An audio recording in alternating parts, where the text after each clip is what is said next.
Yes, like, for example, the young Saddam Hussein and two of his young doubles.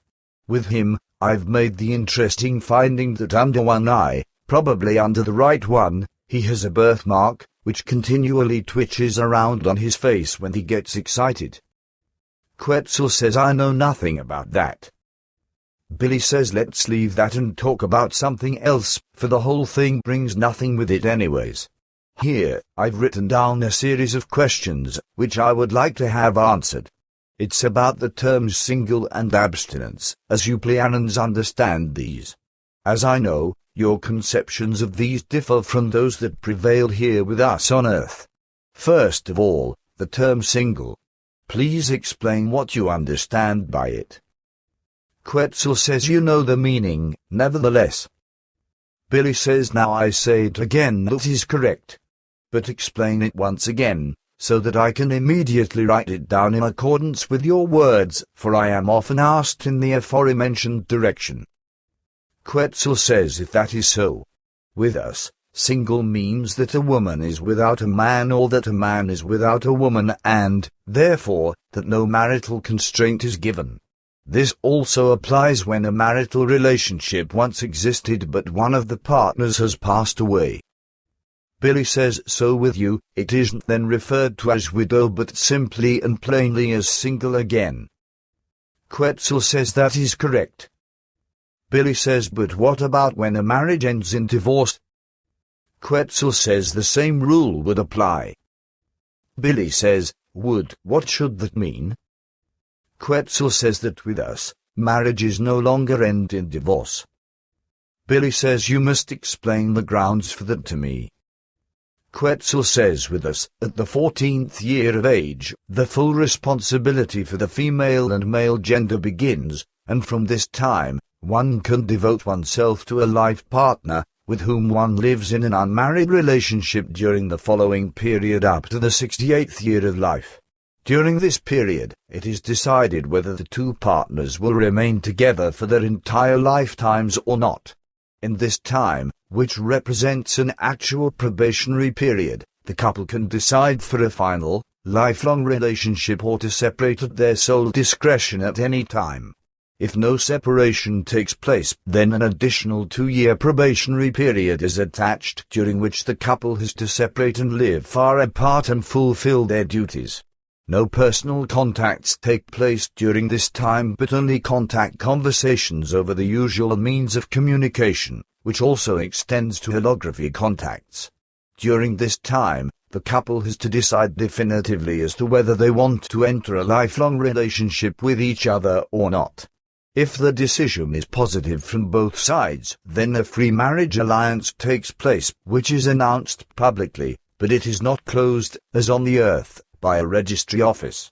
The partnership is so free in every relation that no constraints can appear and each partner can preserve his or her own personality as well as everything that is in his or her own best interests.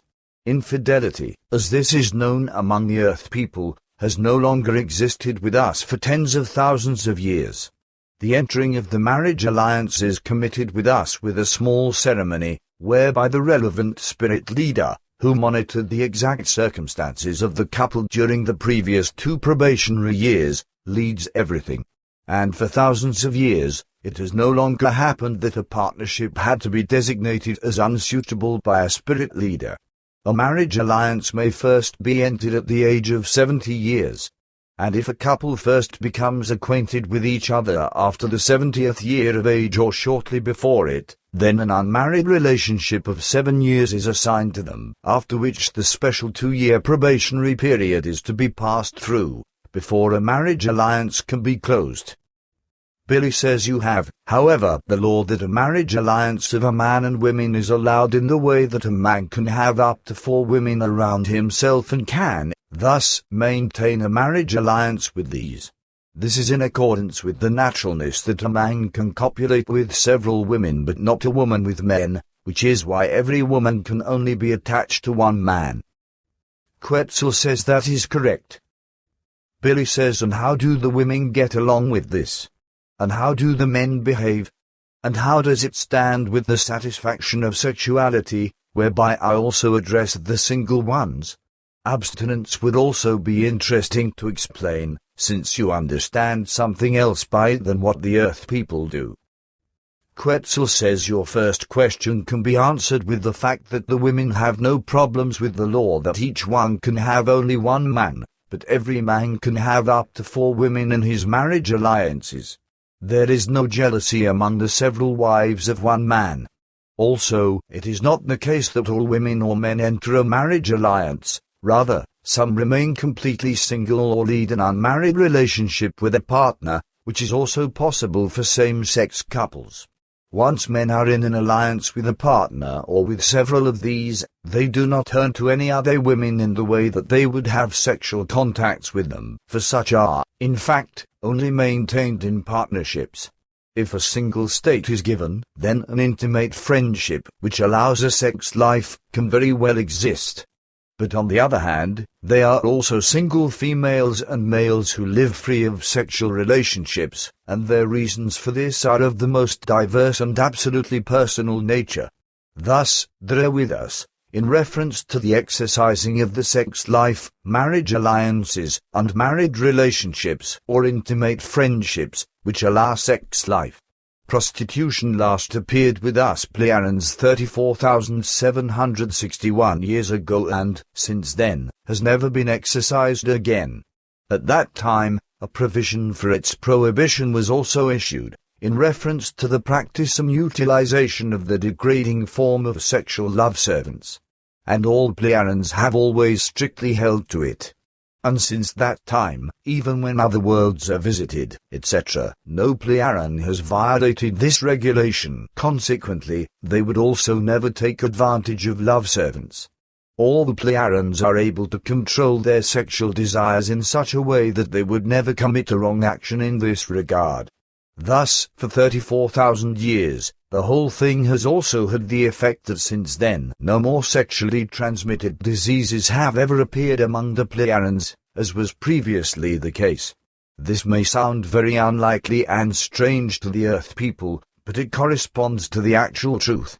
As for abstinence, our established determination-related interpretation of abstinence does not mean that a sex life will not or should not be maintained. With us, sexual abstinence means that we control ourselves in our sex lives in such a way that no descendants are witnessed, and therefore, we give ourselves to abstinence in this respect. This guideline applies to all single persons as well as to all couples who live in unmarried relationships. But this likewise applies to couples in marriage alliances, when the established maximum of 3 children has been witnessed. In this regard, our guidelines are based on the fact that only actual couples in regular marriage alliances may witness descendants, otherwise, they have to control themselves sexually in such a way that no descendants are witnessed. But this doesn't mean, as I already explained, that a sex life isn't supposed to be or isn't allowed to be maintained, for with humans, the sex act in contrast to animals, etc. isn't just a pure act of propagation or of generating descendants. Rather, it is also conditioning for the health of the psyche and the physical body, which is why for the human species, a controlled sex life, but one that is held within the normal framework, is of enormous importance. Billy says thanks. Your explanations should probably be detailed enough. Can you now tell me, when and by whom the first mechanical clockwork on Earth was invented and created? As one explained to me, this is not well known. Do you know anything at all in this respect? Quetzal says it was a man named WWIII who invented the first mechanical clockwork in the middle of the 13th century. He lived in the city that is now named Cologne. Billy says so no Swiss can claim the honor of being the inventor of the first mechanical clockwork, even though the best precision clocks are produced in Switzerland.